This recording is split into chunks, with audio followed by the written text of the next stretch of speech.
Bon, il y a un mec super drôle. Dieudonné. Ok, on est d'accord. Il est énorme ce mec. Rien à faire. Il est énorme. Il n'y a rien à faire. Il rentre sur scène. Dieudonné. T'as vu le dernier là? Je vois tout. Ouais. Dieudonné, c'est désarmant, Dieudonné. Il est hors catégorie. Ouais. C'est désarmant. C'est la... il est au-dessus de... Il n'y a personne à sa cheville. Il n'y a personne à sa cheville. C'est le plus grand de notre génération. Vraiment. Un spectacle par an. C'est le plus grand. C'est lui le soleil de nous, en tout cas. Ouais. Il a l'habitude de dire au-dessus, c'est le soleil. Mais en fait, lui, c'est notre soleil. Hein. Alors pourquoi vous avez apporté comme ça ce soutien à Dieudonné? Bah, je ne le considère pas tellement comme un soutien, je ne connais pas le gars. Il y a deux choses auxquelles je tiens. Je tiens à préciser que le type, je ne m'occupe pas de ce qu'il dit en dehors de ses spectacles. Moi, je ne vois que ses spectacles. Ah, c'est le comique qui vous intéresse, en fait. C'est même l'acteur et l'auteur. Je trouve que c'est quelqu'un qui est proprement génial. Je ne suis pas le seul à le penser. Tout le monde, même ceux qui ne lui parlent plus, admettent que c'est un de nos meilleurs. Et d'autre part, je pense que je suis 100 fois plus en colère et honteux d'être dans un pays qui lui coupe la parole et qui l'empêche de faire la promo de ses spectacles et qui le chasse des salles où il est obligé de jouer dans un bus. Je nous trouve sales pour faire ça. Qui disent ce qu'il veut, je m'occupe pas de politique. Vous n'êtes pas choqué par ces dérapages? Mais en fait, je crois que ces dérapages sont des réponses parce qu'en fait, il veut pas se taire et que du coup, il continue d'aboyer, mais il ne m'intéresse absolument pas dans ce domaine. Je m'intéresse à lui pour ce qu'il sait faire de magiquement bien, et c'est pas ça. Et lorsqu'il provoque, jusque dans ses spectacles, par exemple. Dans ces spectacles, la provoque, je la trouve chouette parce qu'il provoque tout. Moi, j'ai vu tous ces spectacles, je trouve que tout le monde en prend pour son grade, toutes les races, toutes les religions. Même quand il fait venir Forisson sur scène. Forisson sur scène, c'est pas un spectacle que j'ai vu, ça. Mais comme il parle de Forisson, ça me fait rire. Oui, le type qui nie tout. Qui nie y compris tout ce qu'il y a autour de lui, qui nie aussi le mur de l'esclavage et tout ça, le pèlerinage des esclaves. Il parle bien d'un type qui nie tout, et puis il le dit, il le décrit comme un type qui est un peu taré de tout nier. Oui, vous pensez qu'il ne soutient pas, il n'y a pas de soutien à Forisson dans la façon dont Dieudonné en parle? Non, il provoque en invitant un type ininvitable. Mais encore une fois, c'est pas ça qui est intéressant chez lui. Je ne m'occupe pas de ce genre de truc-là. Je ne suis pas politisé. Je ne suis contre personne. J'aime pas les religions. Je vous le cache pas. Je suis pas religieux. Je pense que la religion, on devrait laisser un peu tomber ce truc-là de nos jours. On devrait passer à autre chose. Mais Dieudonné est il a été massacré avant même de pouvoir s'exprimer vraiment. En plus que tu prennes tous les humoristes du Jamel Comedy Club, on reconnaît tous que Dieudonné sur scène, et je te parle pas de ce qu'il dit en dehors de scène, c'est une leçon au niveau des personnages, etc. Tout le monde. Et avant le divorce de Patrick, il faut savoir qu'il avait déjà des soucis et il a reconquis déjà une première fois le public avec son spectacle parce qu'au niveau de la scène, Dieudonné, c'est indiscutable. Il est super bon, quoi. Quand tu regardes, et bon, évidemment, après, tu choisis, quand tu lis Céline, tu choisis de mettre de côté ce qu'il pense. Bon, après, c'est vrai que c'est devenu super tendancieux.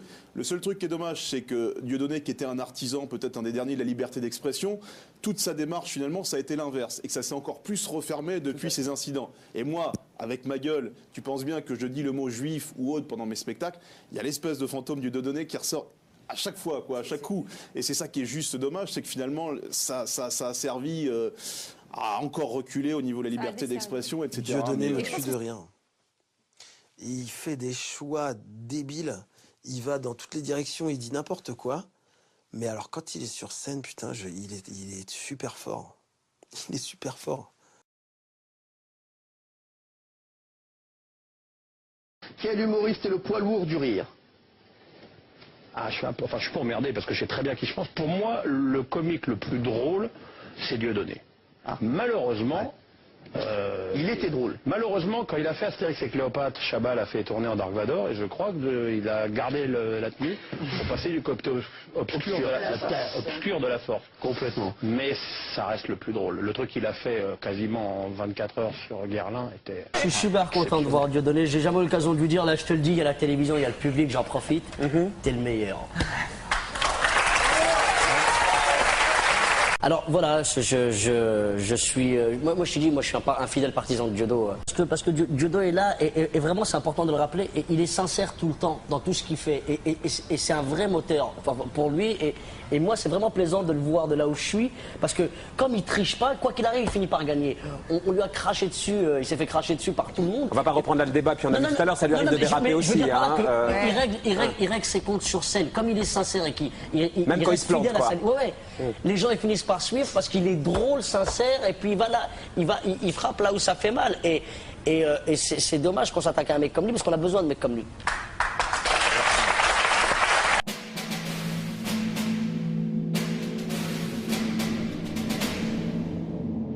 C'est déplacé, mais c'est pas le bon débat. Et quand on sait par ailleurs qu'au niveau des locations de ce spectacle, 3 jours avant, il y avait seulement une moitié de salle qui allait se remplir. Une moitié de salle. Une moitié de salle seulement. Une moitié de salle seulement.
C'est vraiment le clip de l'été.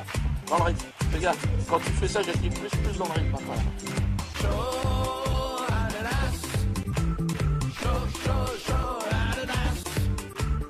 Je te tiens par la Shoah, je te tiens par l'ananas.